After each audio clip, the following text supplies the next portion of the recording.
Crime બ્રાન્ચની અલગ અલગ ટીમે Vesu VIP road Times corner બિલ્ડિંગની બાજુમાં આવેલા એબ્રોઝિયા બિઝનેસ હબના ગ્રાઉન્ડ ફ્લોર ઉપર આવેલા પાનવાડી પાન સેન્ટર નામની દુકાનમાં ગજાનન ઉર્ફ ગજ્જુ ટેલર નામનો ઈસમ તેના મળતિયા માણસો મારફતે મોબાઈલ ફોનમાં ઓનલાઈન વેબસાઇટ ઉપર ઇન્ટરનેશનલ ગેમો જેવી કે cricket, casino, tennis, football, hockey, કબડ્ડીની લાઈવ ગેમ ઉપર સટ્ટો રમાડતા હોવાની બાતમી મળી હતી. બાતમીના આધારે ક્રાઇમ બ્રાન્ચના પોલીસ સબ ઇન્સ્પેક્ટર અને પોલીસ ટીમે છાપો મારી 3 આરોપીઓને ઝડપી પાડ્યા હતા, જેમાં ગજાનન ઉર્ફ ગજ્જુ જસદભાઈ ટેલર, ચિનાન્સુ ઉર્ફ ચિંટુભાઈજી, હિરલ ઉર્ફ જિગ્નેશ, પ્રફુલભાઈ દેસાઈ ને ઝડપી પાડ્યા હતા. આરોપીઓ પાસેથી અલગ અલગ કંપનીના મોબાઈલ ફોન નંગ 5 જેની કિંમત 4,30,000ની મત્તા મળી આવ્યા હતા.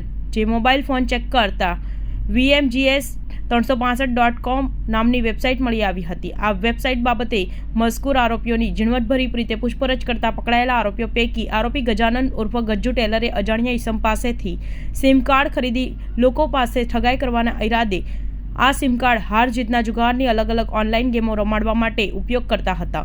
પોલીસે પકડાયેલા ત્રણેય આરોપીઓ વિરુદ્ધ ઇપીકો કલમ 420ના જુગાર ધારા કલમ 4(5) મુજબનો ગુનો રજીસ્ટ્રેશન કરી કાયદેસરની કાર્યવાહી હાથ ધરી હતી. ડમી સિમ કાર્ડને આધારે ચાલતો ખેલ સટ્ટો રમાડવા માટે બુકીઓએ સુવ્યવસ્થિત નેટવર્ક બનાવ્યું હતું. સટ્ટા માટે બુકીઓ ડમી સિમ કાર્ડનો ઉપયોગ કરતા હતા.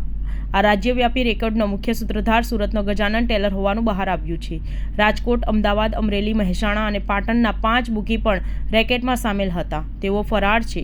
પોલીસે વોન્ટેડ જાહેર કર્યા છે અને પગાર અને કમિશન પર કર્મચારીઓ રાખ્યા હતા. આ રેકેટમાં અન્ય આરોપીઓ ચિનાન્સુ ગોઠી તથા હિરલ દેસાઈ નાઓને ઓનલાઈન ગેમની વેબસાઇટ સંભાળવા માટે પગાર અને કમિશન ઉપર રાખવામાં આવ્યા હતા, જેમાં અલગ અલગ ગ્રાહકોને તેઓ યુઝર આઈડી અને પાસવર્ડ બનાવી આપીને VMGS365.co નામની વેબસાઇટ ઉપર cricket, casino, tennis, football, hockey, kabaddi જેવી લાઈવ ચાલતી ઇન્ટરનેશનલ ગેમો પર સટ્ટો રમાડતા હોવાની કબૂલાત કરી હતી. ગત તારીખ 7ના રોજ અમને બાતમી મળેલી કે વેસુ ટાઈમ સ્ક્વેર કોર્નર બિલ્ડિંગની અંદર નીચે પાનની દુકાન છે, એમાં ઓનલાઈન ગેમો ઉપર ક્રિકેટ, કેસિનો, વોલીબોલ એવી જે લાઈવ ગેમો ચાલે છે એના ઉપર સટ્ટો રમાડતા વ્યક્તિની બાતમી મળે, જે આધારે ખાનગી ટીમો બનાવી અને ત્યાં રેડ કરતા 3 ઈસમો મળી આવેલ, જેમના મોબાઈલો ચેક કરતા મોબાઈલમાં અલગ અલગ ગેમો જેવી કે ક્રિકેટ, ફૂટબોલ, હોકી, કબડ્ડી જેવી લાઈવ ગેમોમાં ક્રિકેટનો સટ્ટો રમાડતા હતા, જેમાં VMGS365.co નામની વેબસાઇટ ઉપર આ ગેમો રમાડે છે. જેમાં 3 આરોપીઓ મળી આવેલ: ગજાનન ઉર્ફે ગજ્જુ જસવંતભાઈ ટેલર, ચિનાન્સુ ઉર્ફે ચિંટુભાઈજી અને હિરેલ ઉર્ફે જિગ્નેશ પ્રફુલભાઈ દેસાઈ. 3 નાઓની ધરપકડ કરી 4,30,000 રૂપિયાનો મુદ્દામાલ રિકવર કરેલ છે અને આગળની તપાસ અત્યારે ચાલુ છે. એમાં જે ગજાનન ઉર્ફે ગજ્જુ જસવંતભાઈ ટેલર છે એમના વિરુદ્ધમાં અગાઉ જુગાર ધારાના 7 કેસો અલગ અલગ પોલીસ સ્ટેશનમાં રજીસ્ટર થયેલ છે અને જે હાર્દિક છે, હિરલ જિગ્નેશભાઈ, એમના વિરુદ્ધમાં 1 ગુનો દાખલ થયેલ છે અને અત્યારે આગળની તપાસ ચાલુ છે. એમની અલગ જે વેબસાઇટ છે VMGS365.co એના ઉપર જે પણ ગેમો ચાલે છે, કેસિનો ચાલતા હોય, ફૂટબોલ ચાલતા હોય, વોલીબોલ, ક્રિકેટ જે ચાલતા હોય એના ઉપર ઓનલાઈન સટ્ટો રમાડી અને લોકો પાસેથી પૈસા મુકાવી અને રમાડે છે.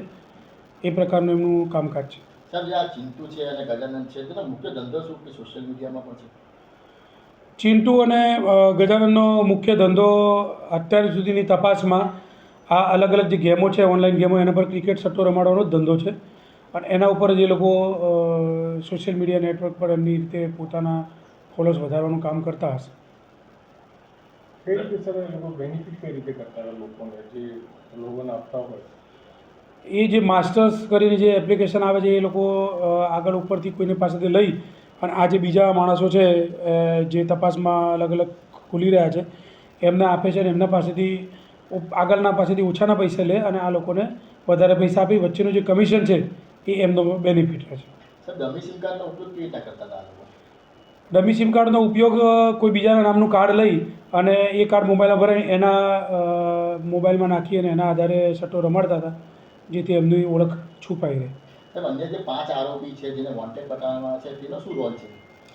એ લોકોના રોલ એવા છે કે જેને પાસેથી આને માસ્ટર્સ લીધેલું છે અને બાકીના છે એને ગજાનંદે બીજા લોકોને માસ્ટર્સ આપેલું છે. એ લોકો પાસે ગ્રાહક આવે એના પરથી આની પાસે આવે. કેટલું મોટું સર નેશનલ ઇન્ટરનેશનલ કેટલું મોટું નેટવર્ક? હાલ તપાસ ચાલી રહી છે અને એની ઊંડાણપૂર્વક તપાસ કરવામાં આવશે.